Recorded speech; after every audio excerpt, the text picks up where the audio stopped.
തന്ത്രപ്രധാന ഭാഗത്തുകൂടിയുള്ള Chinese cargo ഷിപ്പുകളുടെ മൂവ്മെൻറ്റിന് ഒരു destroyer ship എപ്പോഴും അനുഗമിക്കാറുണ്ട്. പക്ഷേ ഇനി ഇന്ത്യയുടെ ഭാഗത്തുകൂടി കടന്നുപോയാൽ വിവരം അറിയും. ഒരു മല തുരന്ന് 30ഓളം ടണലുകളുമായി ബന്ധിപ്പിച്ച് ഒരു ന്യൂക്ലിയർ അറ്റാക്ക് വന്നാൽ പോലും തടുക്കാൻ ശേഷിയുള്ള അതീവ രഹസ്യമായിട്ടുള്ള തന്ത്രപ്രധാനമായിട്ടുള്ള ഈ സ്ഥലം മുഴുവനും വെള്ളം നിറച്ചിരിക്കുകയാണ്. ബിലോ സീ ലെവലിലാണ് ഈ സ്ഥലം സ്ഥിതി ചെയ്യുന്നത്. ഇന്ത്യയുടെ അതീവ രഹസ്യമായിട്ടുള്ള തന്ത്രപ്രധാനമായിട്ടുള്ള ആണവ പോർമുനകളും ബാലിസ്റ്റിക് മിസൈലുകളും സ്റ്റോർ ചെയ്തിരിക്കുന്ന ഈ സ്ഥലം പെട്ടെന്ന് നമ്മുടെ ശത്രുക്കളുടെ ചാരോപഗ്രഹങ്ങൾ മനസ്സിലാക്കുകയാണ്. അവർ ഫോട്ടോസ് എല്ലാം പിടിച്ചെടുത്ത് അറിഞ്ഞ കാര്യങ്ങളെല്ലാം അവരുടെ മീഡിയാസിൽ പബ്ലിഷ് ചെയ്യുന്നു. ഇന്ത്യയുടെ ശത്രു രാജ്യങ്ങൾ ഭയന്നു. മിത്രങ്ങളായിട്ടുള്ള രാജ്യങ്ങൾ ഇത് ആഘോഷിക്കുകയും ചെയ്തു. ഇതിനെ തുടർന്ന് ഒരുപാട് ചർച്ചകളുണ്ടായി. ഇന്ത്യക്ക് വീഴ്ച പറ്റിയതാണോ അതോ അറിഞ്ഞു ചെയ്തതാണോ? ആദ്യം നമുക്ക് ഈ സ്ഥലം എവിടെയാണ്, എന്താണ് ഇതിൻ്റെ പ്രത്യേകതകൾ, അതിനുശേഷം എങ്ങനെ ഈ സ്ഥലത്തിൻ്റെ പ്രത്യേകതകൾ ശത്രുരാജ്യങ്ങൾ മനസ്സിലാക്കി തുടങ്ങിയ കാര്യങ്ങൾ വിശദമായിട്ട് ഡിസ്കസ് ചെയ്യാം. നമുക്കാദ്യം ഇതിൻ്റെ പ്രത്യേകതകളിലേക്ക് കടക്കാം. ഇന്ത്യക്ക് ഒരുപാട് ന്യൂക്ലിയർ സബ്മറൈൻസ് ഉണ്ട്. Make in India, Atmanirbhar Bharat തുടങ്ങിയ പദ്ധതികളുടെ ഭാഗമായിട്ട് ഇന്ത്യയിൽ തന്നെ ന്യൂക്ലിയർ സബ്മറൈൻസും വിമാനവാഹിനി കപ്പലുകളുമെല്ലാം നമ്മൾ നിർമ്മിക്കുന്നുണ്ട്. ഒരു മല തുരന്ന് 30ഓളം ടണലുകളുമായി ബന്ധിപ്പിച്ച് ഒരു ന്യൂക്ലിയർ അറ്റാക്ക് വന്നാൽ പോലും തടുക്കാൻ ശേഷിയുള്ള അതീവ രഹസ്യമായിട്ടുള്ള തന്ത്രപ്രധാനമായിട്ടുള്ള ഈ സ്ഥലം മുഴുവനും വെള്ളം നിറച്ചിരിക്കുകയാണ്.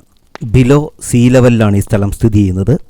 ആണവ അന്തർവാഹിനികളുടെ ഡോക്കിംഗ് സ്റ്റേഷനെ കുറിച്ചാണ് ഞാൻ പറഞ്ഞു വരുന്നത്. ഇതിൽ ഇന്ത്യയിൽ തന്നെ നിർമ്മിച്ച INS അരിഹാന്ത്, INS അരിഗഹാത്ത്, INS അരിധാമൻ ഈ 3 ആണവ പോർമുനകളും ബാലിസ്റ്റിക് മിസൈലുകളും വഹിക്കാൻ ശേഷിയുള്ള അന്തർവാഹിനികൾ ഇവിടെ നിന്ന് കടലിലേക്ക് ഇറങ്ങിയാൽ ഒരിക്കൽ പോലും സമുദ്രത്തിൻ്റെ സർഫസിൽ വരാതെ മാസങ്ങൾ നീണ്ട യാത്രകൾക്കൊടുവിൽ തിരിച്ച് ഇതേ ബേസിലേക്ക് ഒരാൾ പോലും അറിയാതെ സമുദ്രോപതലത്തിൽ വരാതെ സബ്മർജ്ഡായിട്ട് തന്നെ ഈ ടണൽ വഴി ഈ ഡോക്കിംഗ് സ്റ്റേഷൻ്റെ ഉള്ളിലേക്ക് വന്ന് കയറാൻ സാധിക്കും എന്നതാണ് ഇതിൻ്റെ പ്രത്യേകത. ഇന്ത്യക്കിപ്പോൾ സ്വന്തമായിട്ട് 12 ആണവ അന്തർവാഹിനികളുണ്ട്. അതുകൂടാതെ ഡീസൽ പവേർഡായിട്ടുള്ള അന്തർവാഹിനികൾ വേറെ ഒരുപാടുണ്ട്. അതിൽ പലതും ഡീകമ്മീഷൻ ചെയ്തുകൊണ്ടിരിക്കുന്നു.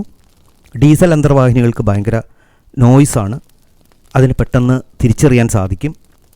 അതുപോലെ തന്നെ ഡീസൽ അന്തർവാഹിനികൾ ഇടയ്ക്കിടയ്ക്ക് വെള്ളത്തിൻ്റെ സർഫസിൽ പൊന്തി വരണം. ആണവ അന്തർവാഹിനികൾ വളരെ സൈലൻ്റ് ആയിരിക്കും, സ്റ്റെൽത്ത് മോഡിലായിരിക്കും. അൺലിമിറ്റഡ് പവറാണ്.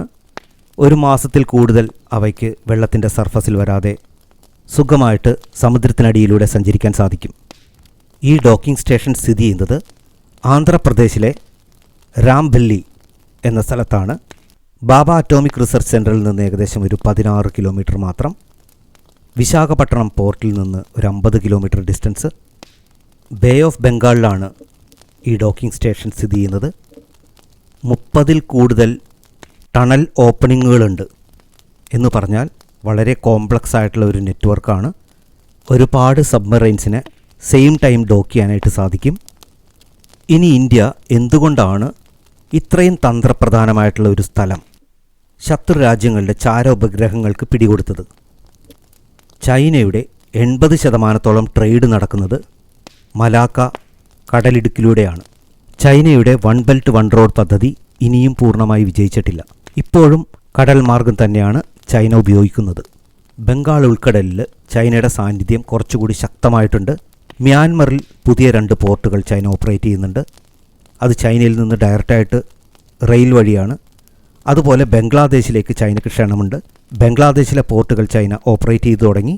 ശ്രീലങ്കയിലെ ഹമ്പൻ തോട്ട നമുക്കെല്ലാവർക്കും അറിയാം, ചൈന ഓപ്പറേറ്റ് ചെയ്യുന്നുണ്ട്. ഈ ചരക്ക് കപ്പലുകളെല്ലാം പോകുമ്പോൾ ചൈനയുടെ യുദ്ധക്കപ്പലുകൾ അതിന് അനുഗമിക്കാറുണ്ട്. ഇത് ചൈനയുടെ ഒരു പതിവാണ്. 1-2 ഡിസ്ട്രോയേഴ്സ് എപ്പോഴും ചരക്ക് കപ്പലിൻ്റെ ഒപ്പം സഞ്ചരിച്ചുകൊണ്ടേയിരിക്കും. ഇതിന് 2 ഗുണം. പോകുന്ന വഴി മുഴുവൻ ട്രാക്ക് ചെയ്ത് ശത്രുരാജ്യങ്ങളുടെ ശക്തി അറിയാം, അവരുടെ റഡാറുകളുടെ പൊസിഷൻസ് അറിയാം. ചുളുവിൽ സമുദ്രസമ്പത്തും ക്രൂഡ് ഓയിൽ പൊസിഷനിങ്ങും ഒറ്റപ്പെട്ട് കിടക്കുന്ന ദ്വീപുകൾ ഇവയുടെ പൊസിഷൻസ് എല്ലാം മാപ്പ് ചെയ്ത് കൈവശം വെക്കാം. ഇനി ഇന്ത്യ എന്തിനാണ് ഈ സീക്രട്ടായിട്ടുള്ള ബേസ്, ഇതിൻ്റെ കോഡ് നെയിം INS വർഷ എന്നാണ് ചൈനയ്ക്ക് മുമ്പിൽ റിവീൽ ചെയ്തതെന്നല്ലേ. ഞങ്ങളുടെ ബംഗാൾ ഉൾക്കടലിൽ മിനിമം 12 ന്യൂക്ലിയർ സ്റ്റെൽത്ത് മോഡ് ആണവ അന്തർവാഹിനികൾ കറങ്ങി നടക്കുന്നുണ്ടാകും. അതുകൂടാതെ അതിനിരട്ടിയോളം വരുന്ന ഡീസൽ അന്തർവാഹിനികളും. ഇവ മുഴുവനും ബേ ഓഫ് ബംഗാളിലുണ്ടാകും. ചൈനീസ് കപ്പലുകൾ ഒരു ഡിസ്ട്രോയറുമായിട്ട് ആ വഴിക്കെങ്ങാനും നടന്നാൽ വിവരം അറിയും എന്ന് തന്നെയാണ് ഒരു താക്കീതായി ഇന്ത്യ പറയാതെ അറിയിച്ചിരിക്കുന്നത്.